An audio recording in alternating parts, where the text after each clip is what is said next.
মুসলমান ইমানদার, আসমানের মালিক আল্লাহর হুকুমে তোমার জীবনটারে চালাও।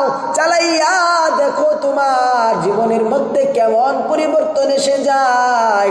বান্দা যখন আল্লাহকে আল্লাহ বলে ডাক দিবি, বান্দা আল্লাহর নাম দিয়া যখন ডাক দিবি, দেখবি আল্লাহর নামের মধ্যে কত মজা, কত স্বাদ।